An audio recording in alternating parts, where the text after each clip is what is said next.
Hello दोस्तों, नमस्कार। आप सभी का एक बार फिर से हार्दिक स्वागत है आशीष क्लासेस पर। बात करेंगे 21 मई के फर्स्ट एडिटोरियल की। और आज के सेशन की एक खास बात, एक और एडिशनल फीचर मैंने ऐड कर दिया है। आज फाइनेंशियल एक्सप्रेस की एक दो स्लाइड्स हम यहाँ डिस्कस करेंगे ताकि इकोनॉमी से संबंधित जो भी टर्म्स हों वो भी साथ साथ में आपके क्लियर होते चलें।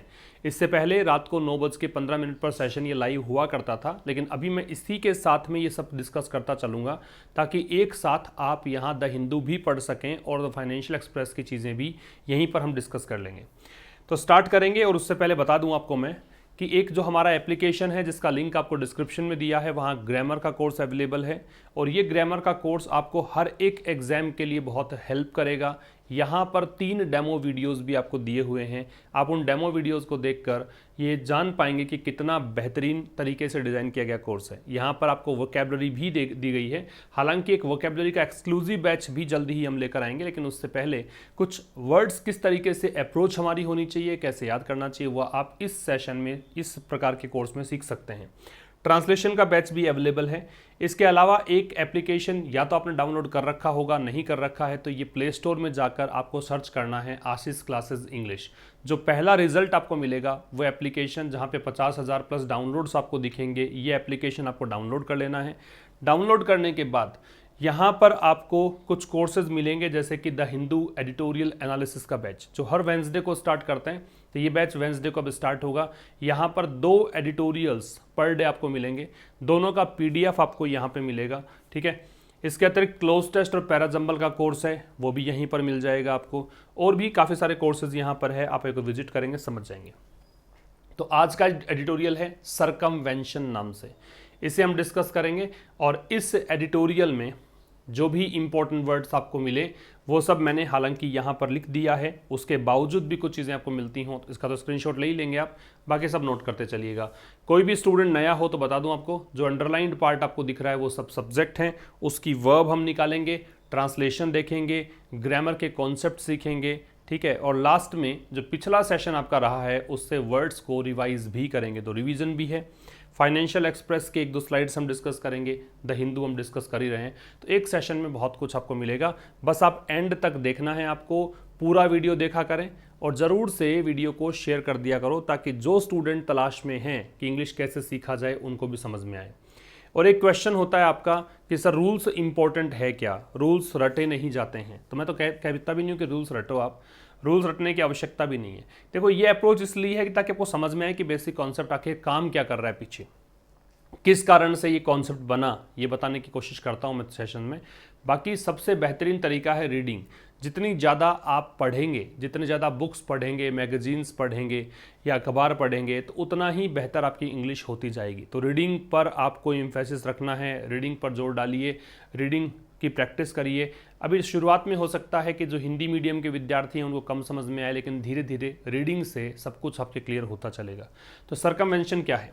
सरकमवेंशन का मतलब ट्रिकरी है, डिसेप्शन है, अवॉइडिंग है, मतलब टाल मटोल करना है, बचना है। ठीक है, आप किसी चीज़ से बचने की कोशिश करें, आप कोई चीज़ को टैकल करने के लिए आप चालाकी का इस्तेमाल करें तो उसको बोलते हैं सरकमवेंशन। सरकमवेंट से बनता है, ठीक है, बाईपास करने को बोलते हैं। ठीक है, तो ये सरकमवेंशन कैसे बना, तो ये थोड़ा बताएगा आपको कि कैसे, मतलब प्रधानमंत्री जी ने भी हाल फिलहाल एक मीटिंग ली थी जिसमें सभी राज्यों के जो प्रतिनिधि थे वो शामिल हुए थे। इसी प्रकार से रमेश पोखरियाल एक जो एजुकेशन मिनिस्टर हैं, उन्होंने भी मीटिंग आयोजित की थी, उसमें भी ऐसा ही किया गया था।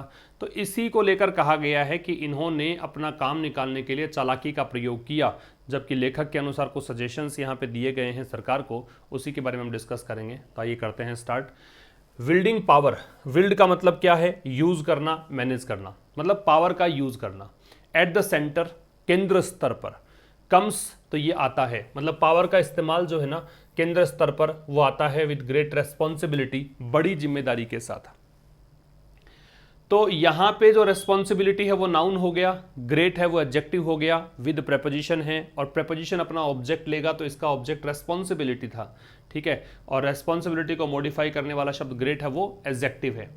और विल्डिंग पावर, यहाँ पे विल्डिंग जो है वो जेरेंड का काम करेगा। ठीक है, तो विल्डिंग पावर एट द सेंटर, तो केंद्र स्तर पर पावर का इस्तेमाल जो है अब यहाँ पे केवल बिल्डिंग ही होना चाहिए था सब्जेक्ट, कि सेंटर स्तर पर पावर का जो इस्तेमाल है वो बड़ी जिम्मेदारी के साथ आता है। अब मेजर रेस्पॉन्सिबिलिटी, एक मुख्य जिम्मेदारी, मेजर यहाँ पे एडजेक्टिव है, रेस्पॉन्सिबिलिटी नाउन है, ए डिटर्मिनर है। इन अ फेडरल कंट्री, एक ऐसे देश में जहां संघीय व्यवस्था है। फेडरल का मतलब है जहां केंद्र सरकार राज्यों के साथ मिलकर काम करती है, उसे कहते हैं फेडरल। तो एक संघीय देश के अंदर एक मुख्य जिम्मेदारी जो है विद स्ट्रॉन्ग सेंट्रलाइजिंग फीचर्स, और एक ऐसा देश जहां पे जो सेंट्रलाइजिंग फीचर्स है काफी स्ट्रॉन्ग है। सेंट्रलाइजिंग फीचर्स का मतलब क्या हुआ कि जहां पे मतलब बहुत कुछ जो है डिपेंड करता है सेंट्रल गवर्नमेंट पर, ठीक है। यहाँ पे बहुत ज़्यादा मतलब स्ट्रॉन्ग चीज़ें जो हैं, स्ट्रॉन्ग फीचर्स हैं, वो सेंट्रल गवर्नमेंट के पास हैं टू मेंटेन द बैलेंस। तो मुख्य जिम्मेदारी क्या है? तो मुख्य जिम्मेदारी ये है is to maintain the balance, कि संतुलन बनाया जाए, मेंटेन रखा जाए, as well as mutual respect, साथ साथ में एक दूसरे का सम्मान भी किया जाए। म्यूचुअल का मतलब परस्पर है, रेसिप्रोकल है, इसका सिनोनिम लिख लीजिए रेसिप्रोकल, परस्पर, तो एक दूसरे का सम्मान किया जाए। Between political structures at the central and state levels, और यहां पे बैलेंस किसके बीच में हो, और सम्मान मतलब बैलेंस किसके, एज वेल एज दे रखा है, तो एज मतलब इसके साथ साथ ये होना चाहिए, है ना। एज वेल एज एक प्रेपोजिशनल फ्रेज है, इसके बाद तो ये ऑब्जेक्ट ही होता है। तो यहाँ पे बैलेंस को मेंटेन करना है किस किस के बीच में, पॉलिटिकल स्ट्रक्चर्स, जो राजनीतिक ढांचा है उसके बीच, और राजनीतिक ढांचा कहाँ कहाँ पे, केंद्र और राज्य स्तर पर, ठीक है। यहाँ तक की अगर बात करें फिर से, तो विल्डिंग पावर सब्जेक्ट है, इसकी वर्ब कम्स है। अ मेजर रेस्पॉन्सिबिलिटी सब्जेक्ट है, इसकी वर्ब इज है। बाकी कुछ नए वर्ड की अगर बात करें तो विल्ड एक नया शब्द था, बाकी इस टाइटल के अंदर मतलब जो आपको हेडलाइन आपको दे रखा था टाइटल इस एडिटोरियल का, उसमें एक वर्ड था सरकमवेंशन। इतनी सी बातें हैं। तो कह रहा है कि एक मुख्य जिम्मेदारी जो है एक संघीय देश में विद स्ट्रॉन्ग सेंट्रलाइजिंग फीचर्स, जहां पे काफी मजबूत फीचर्स मिलते हैं, सेंट्रलाइजिंग फीचर्स मिलते हैं। फीचर्स का मतलब विशेषताएं, मतलब एक संघीय देश जहां पे बहुत मजबूत सेंट्रलाइजिंग, सेंट्रलाइज का मतलब क्या होता है भी कोई चीज को केंद्रित करना, है ना, ऐसे फीचर्स मिलते हैं। उसमें मुख्य जिम्मेदारी क्या बनती है कि बैलेंस को मेंटेन रखा जाए, किस चीज के साथ साथ भी परस्पर सम्मान तो किया ही जाए, यहाँ म्यूचुअल रेस्पेक्ट होना चाहिए, और बैलेंस मेंटेन करना। बैलेंस मेंटेन कहाँ पर करना है? बैलेंस मेंटेन करना है पॉलिटिकल स्ट्रक्चर्स के बीच में। और ये पॉलिटिकल स्ट्रक्चर्स कहाँ की बात कर रहा है? ये कर रहा है सेंट्रल और स्टेट लेवल्स के बीच में। इन पर्टिकुलर मतलब स्पेशली, पर्टिकुलरली, इसको पर्टिकुलरली भी कर सकते थे, विशेष रूप से। It is an obligation of the centre, ये एक केंद्र सरकार की बाध्यता है। ऑब्लिगेशन का मतलब है बाध्यता होना, या फिर कहें कंपल्सन होना। तो ये कह रहा है कि विशेष रूप से ये केंद्र सरकार के लिए एक जिम्मेदारी बनती है, एक बाध्यता बनती है टू रिफ्रेन फ्रॉम। रिफ्रेन के साथ में फ्रॉम लगता है, ये बात इंपॉर्टेंट है, नोट कर लेना भाई। रिफ्रेन के साथ साथ अगर आप लिखेंगे, रिफ्रेन के साथ साथ अगर आप लिखेंगे एब्सटेन, तो भी फ्रॉम लगेगा। एक्चुअल में जहां भी रोकने संबंधी मीनिंग होगा ना, वहां पे फ्रॉम लगता है। अब यहाँ चाहे रिफ्रेन हो, चाहे एब्सटेन हो, चाहे स्टॉप भी होता, या प्रिक्लूड यहाँ पे होता, जहाँ भी रोकने संबंधी वर्ड होंगे वहाँ पे फ्रॉम लगेंगे। तो यहाँ एक बाध्यता है केंद्र सरकार की कि केंद्र सरकार दूर रहे, रिफ्रेन रखे, दूर रहे किससे? बाईपास करने से। ये फ्रॉम के साथ आईएनजी लग गया, क्योंकि प्रेपोजिशन अपना ऑब्जेक्ट लेता है, और जब आप किसी वर्ब को बनाते हो ऑब्जेक्ट, तो उसका एकमात्र तरीका होता है कि उसके अंदर आईएनजी जोड़ दीजिए आप। तो केंद्र सरकार के लिए ऑब्लिगेशन क्या है कि वो दूर रहे किस चीज से? बाईपास करने से। बाईपास करने का मतलब क्या हो गया? चालाकी करने से, ठीक है। ये सरकमवेंट का ही सिनोनिम दे रखा है। The elected leadership while dealing with states, भी जब आप स्टेट्स के साथ डील करते हो, जब आप राज्यों के साथ डील करते हो, तो उसमें आप चुने गए जो प्रतिनिधि हैं, चुने गए जो नेतृत्व है, उसको आप छोड़ नहीं सकते, उसको आप बाईपास नहीं कर सकते, उसको आप अवॉइड नहीं कर सकते, ये कहना चाहता है, ठीक है। तो ये डील के साथ विद, डील के साथ इन भी होता है। डील के साथ इन लगता है वो व्यापार करने के अर्थ में लगता है, और डील के साथ विद लगता है वो टैकल करने के अर्थ में, हैंडल करने के अर्थ में लगता है, निपटना जिसको बोल सकते हो, ठीक है। तो कह रहा है कि भाई ये विशेष रूप से ये एक बाध्यता है केंद्र सरकार के लिए कि वो जब भी स्टेट के साथ डील करने की बात आती है, तो उस कंडीशन में वो चुना गया जो नेतृत्व है उसको बाईपास नहीं करे, मतलब उससे ना बचे, मतलब उसको अवॉइड नहीं करना चाहिए केंद्र सरकार को। अब यहां पे डील विद बता दिया मैंने, और वाइल के बाद जब वर्ब लगाते हो आप तो सीधा आईएनजी लगता है, ये भी ध्यान रखिएगा। वाइल हमेशा ही आईएनजी फॉर्म की वर्ब लेगा जब सीधा बाद में वर्ब लगाने की जरूरत पड़े। आगे देखिए, टू रिसेंट डेवलपमेंट्स। अब कह रहा है दो हाल ही की घटनाएं हैं, उन घटनाओं से बताएगा कि वास्तव में ये आर्टिकल क्यों लेखक ने लिखा। तो two recent developments have raised concerns, ये जो दो हाल ही में जो घटनाएं घटी, हैव रेज्ड कंसर्न्स, इन घटनाओं ने क्या किया, चिंता बढ़ा दी। ये रेज के बारे में बताता ही रहता हूं काफी बार मैं आपको कि रेज और राइज ये दो चीजें आपको ध्यान रखनी है। ये चीजें एग्जाम के पॉइंट ऑफ व्यू से बहुत महत्वपूर्ण है, क्लोज टेस्ट में आपको बहुत हेल्प करेगी। राइज की सेकेंड फॉर्म होती है रोज और थर्ड फॉर्म होती है रीजन। इसके बारे में ये ध्यान रखें कि ये इंट्रांजिटिव वर्ब है, इसके बाद में ऑब्जेक्ट नहीं आता। जबकि रेज है, रेज की सेकेंड फॉर्म होती है रेज्ड और थर्ड फॉर्म भी होती है रेज्ड, और इसके बाद में ये ध्यान रखना कि ये ट्रांजिटिव वर्ब है, इसके बाद में ऑब्जेक्ट लगाना पड़ेगा। तो यहाँ पे ऑब्जेक्ट कंसर्न दे रखा है, ठीक है। तो दो हाल ही के जो घटनाएं जिन्होंने चिंता बढ़ा दी, कंसर्न का मतलब वरी, चिंता, तो ये डेवलपमेंट सब्जेक्ट था, इसकी वर्ब ये है और ये हेल्पिंग वर्ब, ये main verb. That the centre wants to give instruction. अब चिंता किस चीज की है कि केंद्र सरकार जो है वो चाहती है क्या, गिव इंस्ट्रक्शंस, निर्देश देना, किसको, अधिकारियों को, ऑफिशियल्स का मतलब अधिकारी, functioning under elected state regimes. और अधिकारी कौन से, वो अधिकारी जो कि काम कर रहे हैं किसके तहत, जो इलेक्टेड स्टेट रेजिम्स हैं उनके तहत। इलेक्टेड मतलब चुने गए, स्टेट मतलब राज्य, रेजिम्स का मतलब सरकारें, रेजिम का मतलब सिस्टम। तो रेजिम का मतलब नोट करना, रेजिम का मतलब गवर्नमेंट से है, रेजिम का मतलब सिस्टम से है। समझ रहे हो बात। तो कह रहा है कि भाई जो हाल ही में दो घटनाएं घटी हैं उन्होंने एक चिंता बढ़ा दी। क्या चिंता बढ़ा दी कि केंद्र सरकार क्या चाहती है कि उन अधिकारियों को निर्देश देना चाहती है जो अधिकारी काम कर रहे हैं, किसके अधीन काम कर रहे हैं, चुने गए जो राज्य सरकारें हैं उनके तहत। जैसे वेस्ट बंगाल में सरकार टीएमसी की है, अब टीएमसी के शासन में कोई अधिकारी काम कर रहा है तो केंद्र सरकार संवाद कर रही है उस अधिकारी से, जबकि करना चाहिए किससे, चुनी गई सरकार से, सरकार के सहयोग से काम करना चाहिए। ये यहाँ पे पूरा मामला है। Prime minister Narendra Modi has held 2 virtual meetings. Virtual meeting जहां भी आए इसका मतलब समझ जाना कि कंप्यूटर के माध्यम से मीटिंग हुई है, वीडियो कॉन्फ्रेंसिंग के जरिए मीटिंग हुई है। तो प्राइम मिनिस्टर नरेंद्र मोदी ने यहां पे 2 वर्चुअल मीटिंग्स आयोजित की। ये हेल्ड जो है वो होल्ड की थर्ड फॉर्म है, होल्ड, हेल्ड, हेल्ड, आयोजित करना। तो प्राइम मिनिस्टर से पहले द क्यों नहीं है ये भी ध्यान रखें, क्योंकि यहाँ पे जो इनकम्बेंट पर्सन है उसका नाम दे रखा है, जो इस पद पर बना हुआ व्यक्ति है उसका नाम दे रखा है, इसलिए यहां पे प्राइम मिनिस्टर से पहले द का प्रयोग नहीं है। तो प्राइम मिनिस्टर नरेंद्र मोदी ने 2 वर्चुअल मीटिंग्स आयोजित की, किसके साथ में, जिला मजिस्ट्रेट्स के साथ में एंड स्टेट ऑफिशियल्स और राज्य के अधिकारियों के साथ में। किस लिए, to review the covid situation, कोविड-19 की स्थिति को रिव्यू करने के लिए। तो प्रधानमंत्री मोदी ने 2 वर्चुअल मीटिंग्स का आयोजन किया, जो डिस्ट्रिक्ट मजिस्ट्रेट के साथ मीटिंग की इन्होंने और स्टेट के अधिकारियों से मीटिंग की, किस लिए, ताकि वो पुनर्वलोकन कर सकें कोविड-19 की स्थिति का। ठीक है। Union education minister Ramesh Pokhriyal, अब ये केंद्रीय शिक्षा मंत्री है रमेश पोखरियाल, हेल्ड, ये भी होल्ड की सेकंड फॉर्म है। तो इन्होंने क्या किया, वर्चुअल मीटिंग, इन्होंने एक वर्चुअल मीटिंग आयोजित की, किस लिए, डिस्कस करने के लिए, क्या, नेशनल एजुकेशन पॉलिसी, राष्ट्रीय शिक्षा नीति एंड रिलेटेड मैटर्स, और संबंधित मुद्दे, सच एज, जैसे कि, एग्जाम्पल देने के लिए करते हैं, जैसे कि the conduct of class 12th examinations, जैसे कि क्लास 12th के एग्जामिनेशन के संचालन संबंधी बातें भी इन्होंने की।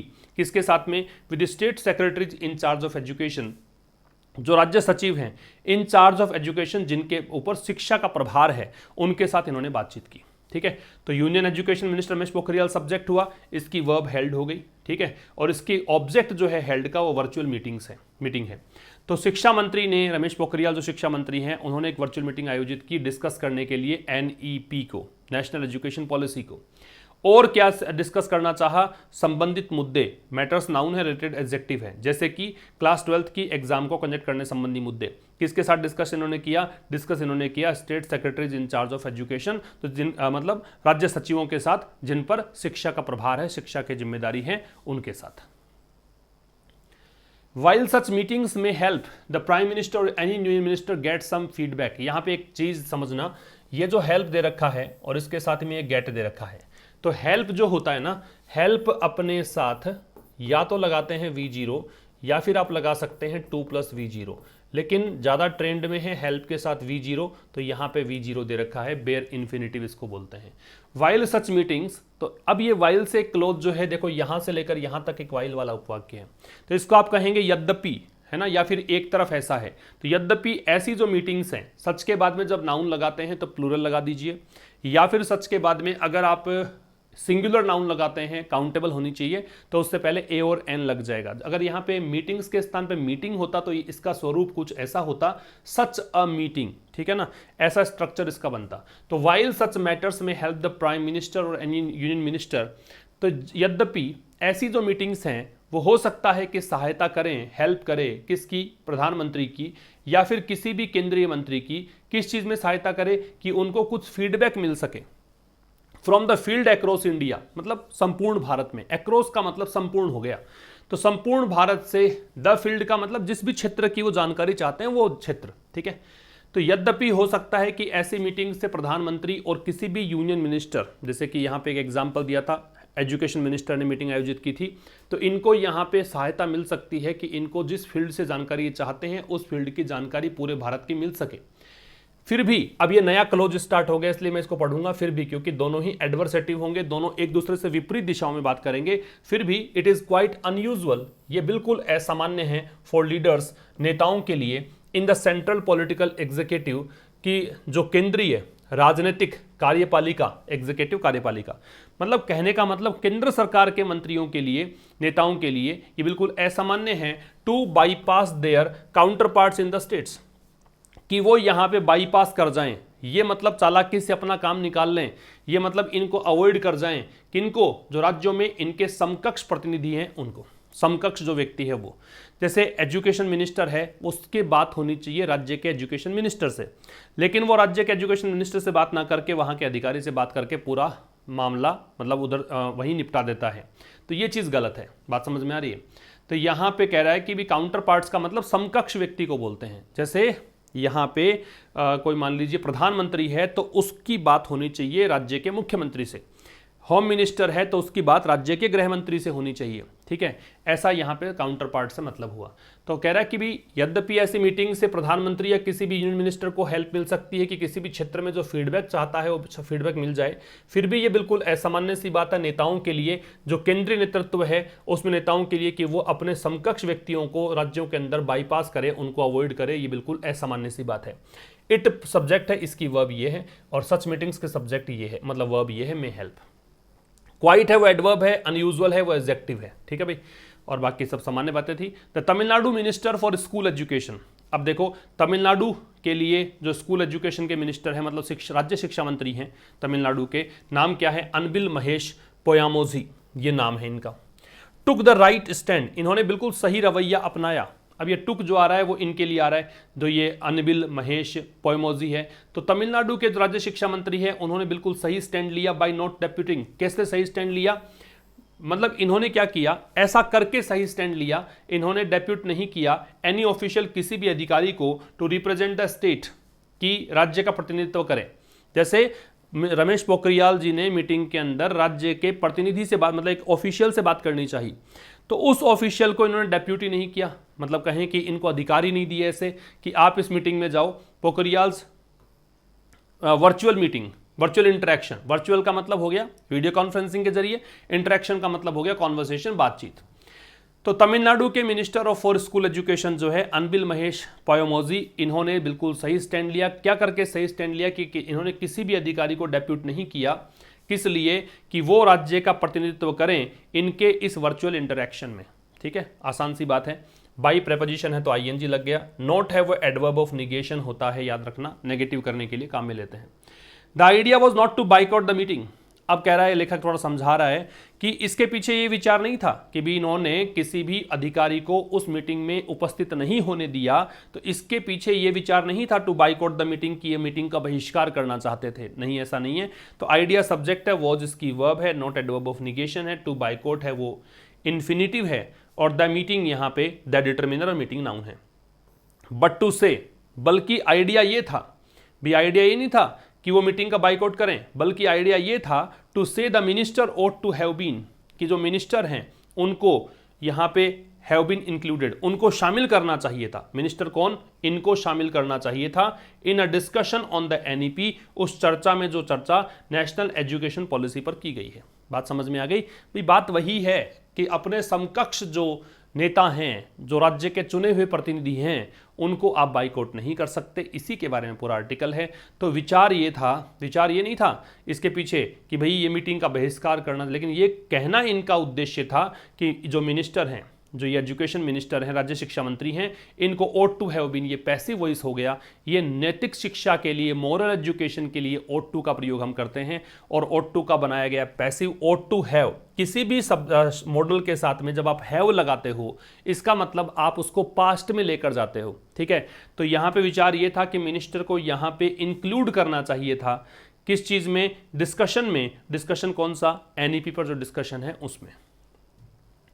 The prime minister addressing district magistrates, जो प्रधानमंत्री हैं, अब प्राइम मिनिस्टर से पहले यहां पे द है, क्योंकि प्राइम मिनिस्टर के आगे नरेंद्र मोदी या जो भी व्यक्ति जो भी होता है इनकम्बेंट, उसका नाम नहीं होता, तो फिर द लगा सकते हो।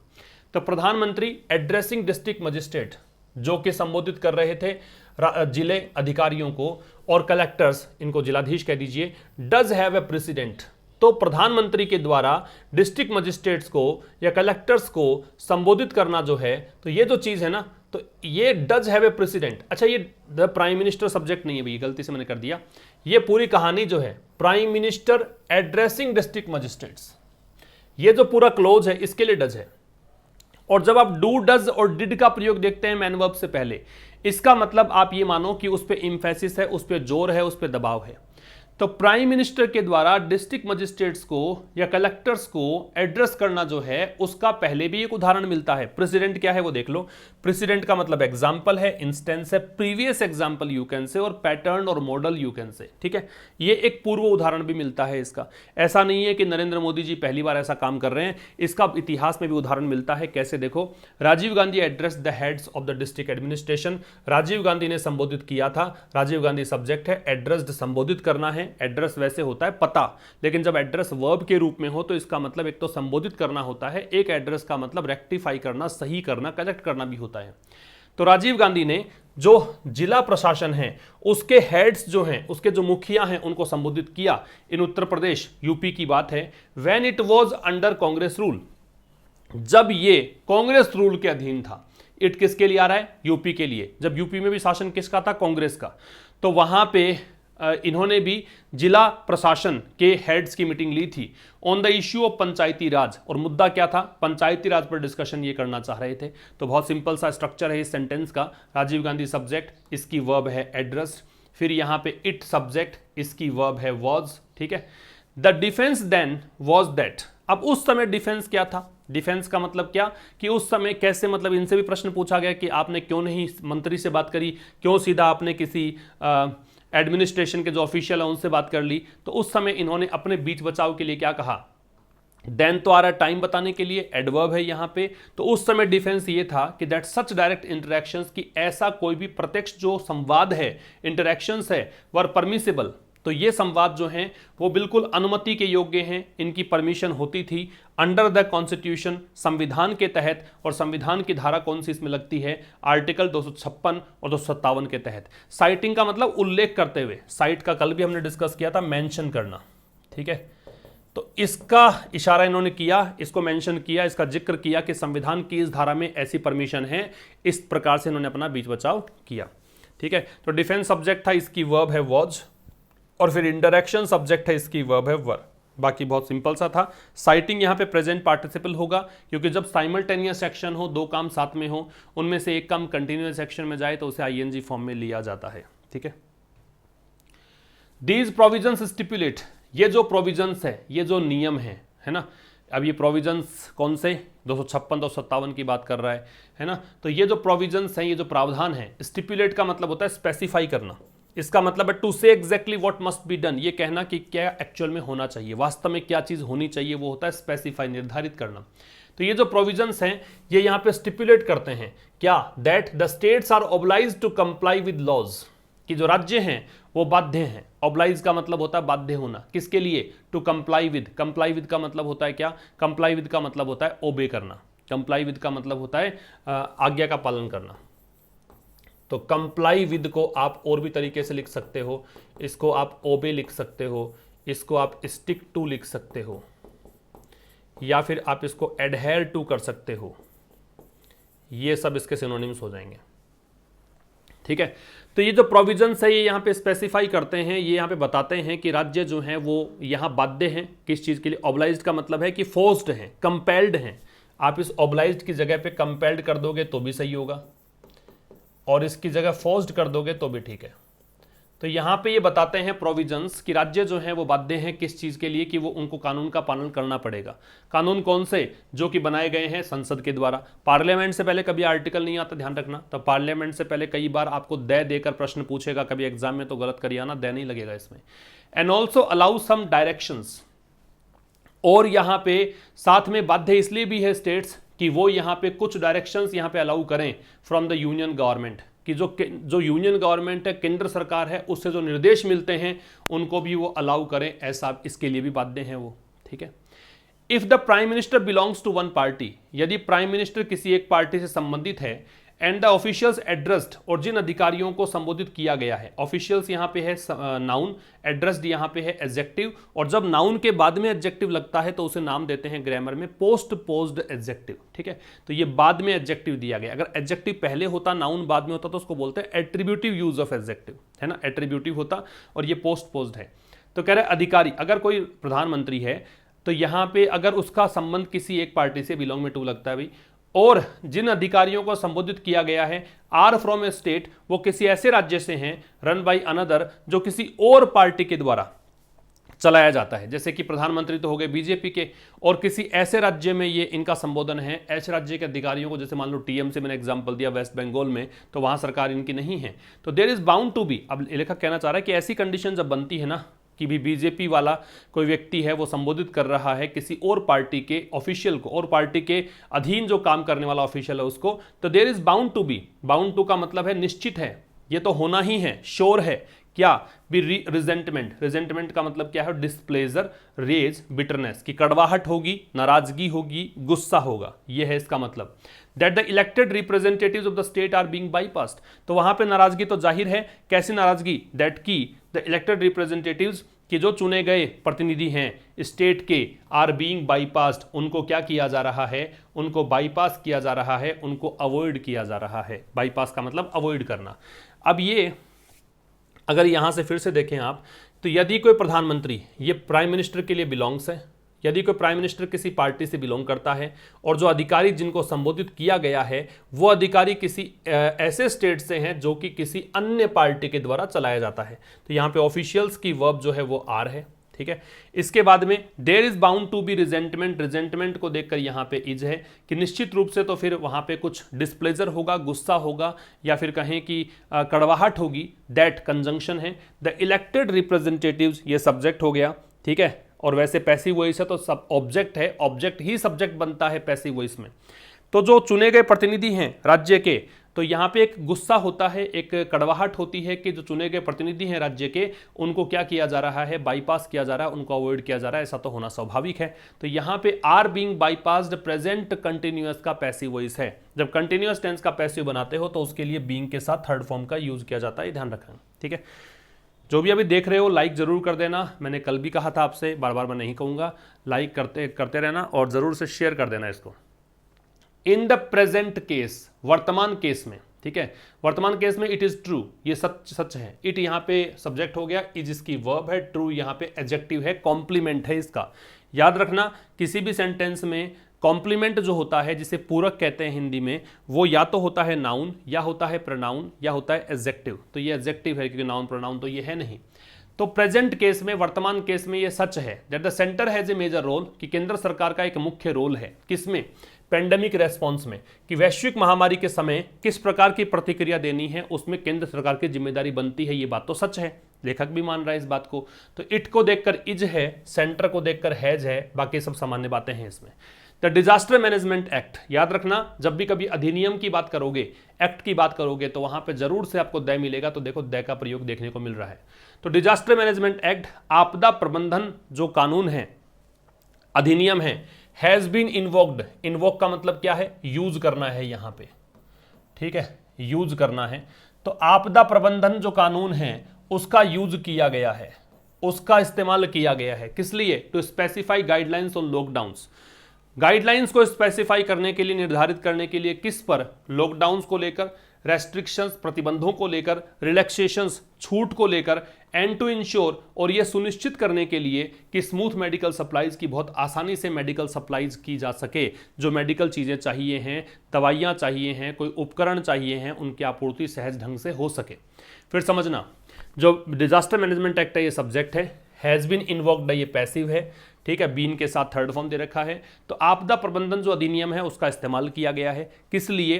ताकि गाइडलाइंस को स्पेसिफाई किया जा सके, ताकि जो मतलब जो भी गाइडलाइंस हैं किस चीज़ को लेकर, लॉकडाउन्स को लेकर, रेस्ट्रिक्शंस कौन कौन से प्रतिबंध लगाने हैं उनको लेकर, किस प्रकार की छूट देनी है उनको लेकर, और ये इंश्योर करने को लेकर कि मेडिकल सप्लाईज आसानी से सहज ढंग से हो सके, तो इसके लिए आपदा प्रबंधन अधिनियम का यूज किया गया है।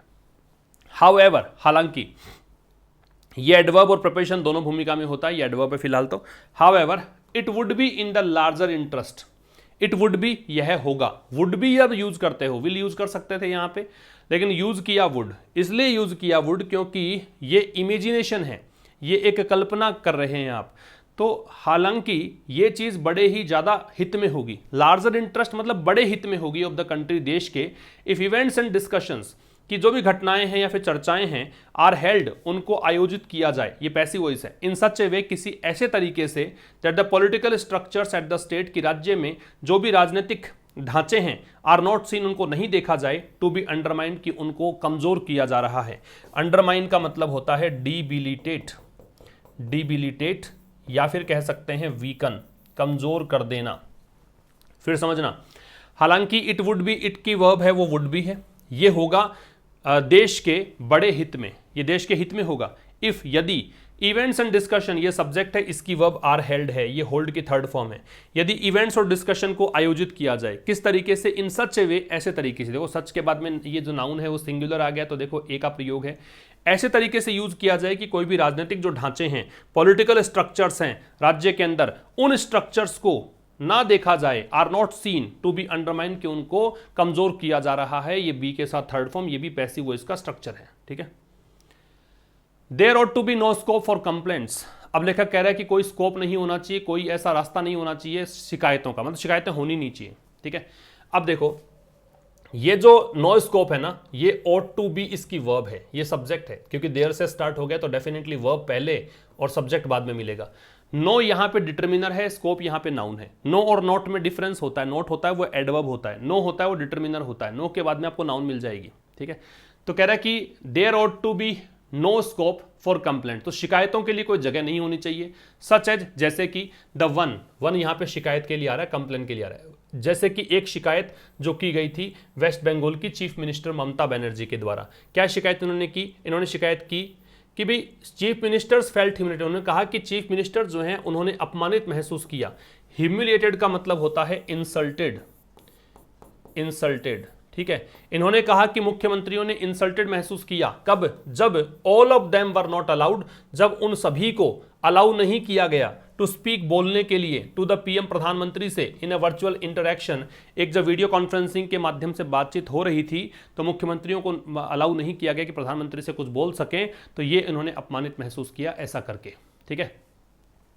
तो ये तो समझ में आपको आ गया। और यहां पे आगे कहा तो चीफ मिनिस्टर सब्जेक्ट है, इसकी वर्ब फेल्ट है, ठीक है।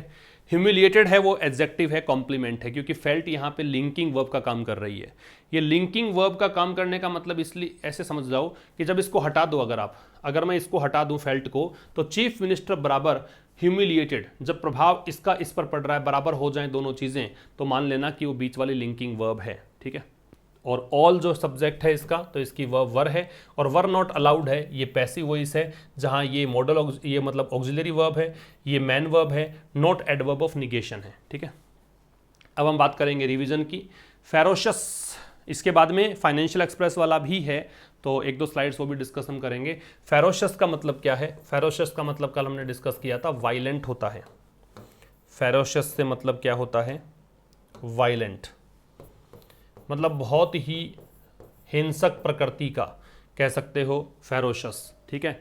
या फिर इसको फ्यूरियस भी कहा जा सकता है, फ्यूरियस, फिर है बैक स्लाइड। बैक का मतलब पीछे, स्लाइड का खिसकना, बैक स्लाइड का मतलब पीछे खिसकना। तो कल वाले आर्टिकल के अनुसार उसमें क्या मीनिंग बताया था मैंने, वीकन, कमजोर कर देना, कमजोर हो जाना। या फिर क्या बताया था, डिटीरियोरेट, विकृत हो जाना, डिटीरियोरेट। फिर है अनस्कैथ, इसका मतलब होता है अनहार्म्ड, या फिर आप कह सकते हो अनडैमेज्ड, अनडैमेज्ड, अनहार्म्ड, या फिर क्या कहा जा सकता है इसे, तो अनहार्म्ड कह दो, अनडैमेज्ड कह दो, या फिर इसको इंटैक्ट कह सकते हो, जिसका कोई नुकसान नहीं हुआ है, जैसा है वैसा ही है, कोई भी मतलब नुकसान नहीं हुआ, उसको बोलते हैं अनस्कैथ। फिर ग्रिम है। ग्रिम से मतलब क्या है, ग्रिम से मतलब होता है सीरियस कह सकते हो, ग्लूमी कह सकते हो, बहुत ही गंभीर, बहुत ही उदासीपूर्ण, या फिर कल वाले आर्टिकल के अनुसार टेरिबल कहा जा सकता है, भयानक, होरिबल कह सकते हो, गास्टली कह सकते हो, और है डिस्क्रेशनरी, ये होता है वॉलेंटियरी, मतलब ऐच्छिक, ठीक है, ऐच्छिक कह सकते हो, मतलब खुद की इच्छा से जो कंपलसरी ना हो, तो नॉट कंपलसरी कर सकते हो, नॉट कंपलसरी। और इसको आप एक और कह सकते हो, इसको आप क्या कह सकते हो, भाई स्वैच्छिक कह दो, मतलब जो नॉट कंपलसरी है, ऑब्लिगेटरी नहीं है, नॉट ऑब्लिगेटरी कह दो, नॉट ऑब्लिगेटरी। और एक आर्बिट्रेरी भी कह दो, आर्बिट्रेरी, स्वच्छंद, ठीक है। अब देखो फाइनेंशियल एक्सप्रेस के एक दो स्लाइड्स हम डिस्कस करेंगे, ताकि जो इस प्रकार की टर्मिनोलॉजी होती है उसके भी आप यूज टू हो जाएं और अच्छे समझ में आपको आ जाए। देखो, the Reserve Bank of India has mandated. अब Reserve Bank of India subject है, इसकी वर्ब है वो हैज मैंडेटेड है, और रिजर्व बैंक ऑफ इंडिया से पहले द आएगा, ये ध्यान रखना। रिजर्व बैंक ऑफ इंडिया ने क्या किया है, मैंडेट किया है। मैंडेट क्या होता है, ऑर्डर या कमांड, मतलब निर्देश दिया है, आदेश दिया है। क्या, that all prepaid payment instruments. अब ये पहली बात तो ये क्या होते हैं, पीपीआईज।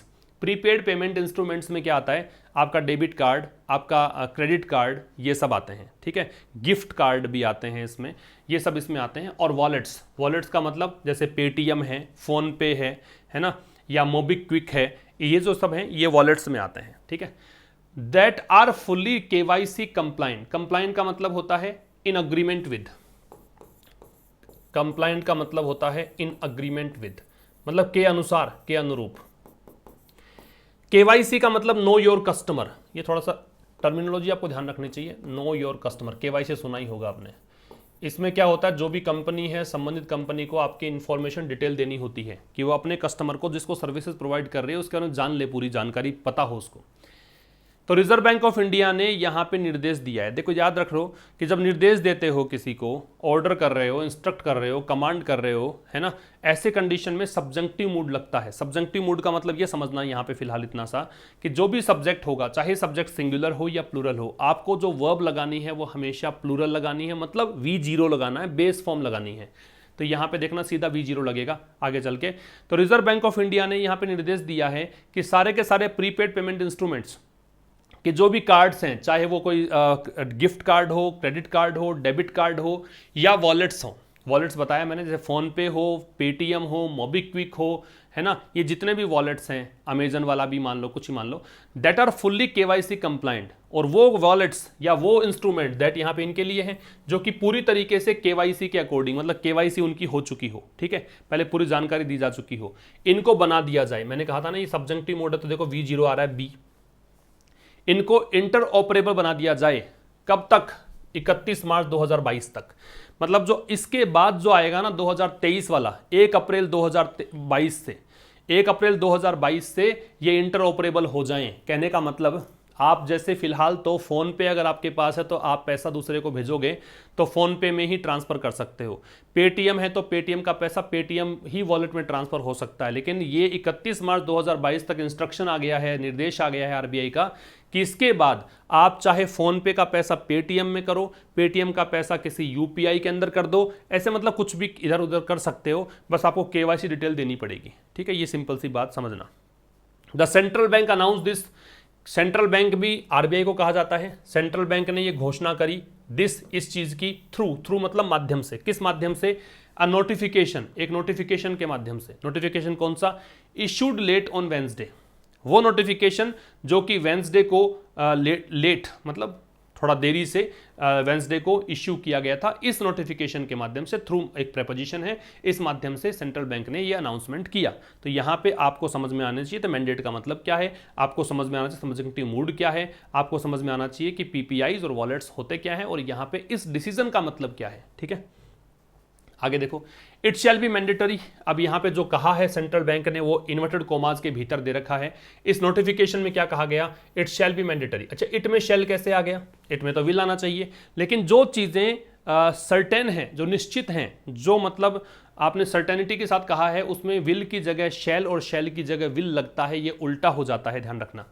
तो इट शैल बी मैंडेटरी, यह अनिवार्य होगा फॉर पीपीआई इश्यूअर्स, मतलब ये कुछ कंपनीज जो कि पीपीआई प्रीपेड जो ये दे रखा था ना, प्रीपेड क्या था, इंस्ट्रूमेंट्स, इनको जो मतलब इश्यू करती है ना, तो उन कंपनीज के लिए अनिवार्य होगा टू गिव द होल्डर्स, कि वो जो holders of full KYC PPIs हैं, जिस व्यक्ति के पास पूरी तरीके से केवाईसी हो चुकी है और उसके पास ये पीपीआई कार्ड है ना, तो उसको ये क्या करें? इंटर ऑपरेबिलिटी दें, मतलब वो रेसिप्रोकेट तरीके से यूज किया जा सके, एक की जगह दूसरा मतलब आपस में इधर उधर यूज किया जा सके, थ्रू ऑथोराइज्ड कार्ड नेटवर्क्स। किस माध्यम से? अधिकृत कार्ड नेटवर्क्स के माध्यम से। ठीक है, और पीपीआईज के लिए तो क्या है? कार्ड्स के रूप में, और जो यूपीआई के लिए क्या है? इलेक्ट्रॉनिक वॉलेट्स के रूप में। ठीक है, ये जो फोन पे, ये जो पेटीएम, ये तो यूपीआई की श्रेणी में आ गए। पीपीआई मतलब गिफ्ट कार्ड हो गया आपका, है ना, तो ये आपका, तो ये मतलब इसको इंटर ऑपरेबिलिटी प्रदान करे, ये मैंडेटरी हो गया है, अनिवार्य। मैंडेटरी का मतलब कंपलसरी है, ऑब्लिगेटरी है, तो ये चीज कंपलसरी कर दी गई है केंद्रीय बैंक के द्वारा। ठीक है, और द नोटिफिकेशन सेड, ये बात नोटिफिकेशन ने बताई, नोटिफिकेशन में कहा गया। नोटिफिकेशन सब्जेक्ट है, इसकी वर्ब ये है। बहुत ही इंपॉर्टेंट डिसीजन है, ये आप फील करेंगे जब आपके हाथ में ऐसी सुविधा होगी, तो फिर बहुत आसान हो जाएगा मनी ट्रांसफर करना। ठीक है, तो ये आज के इस एडिटोरियल में था। मैंने एक नया एक फीचर जोड़ दिया है यहाँ पे, फाइनेंशियल एक्सप्रेस भी हम 1 2 3 जो भी आवश्यक होगा, जितना भी बताऊंगा मैं आपको, ताकि हम लोग धीरे धीरे जो फाइनेंशियल आर्टिकल्स होते हैं उनके टच में आ जाएं, उनकी जो टर्मिनोलॉजी है उसको समझ सकें। अब हमारी मुलाकात होगी मंडे को एक नए सेशन के साथ, ठीक शाम 5 बजे। तब तक के लिए नमस्कार, थैंक यू वेरी मच।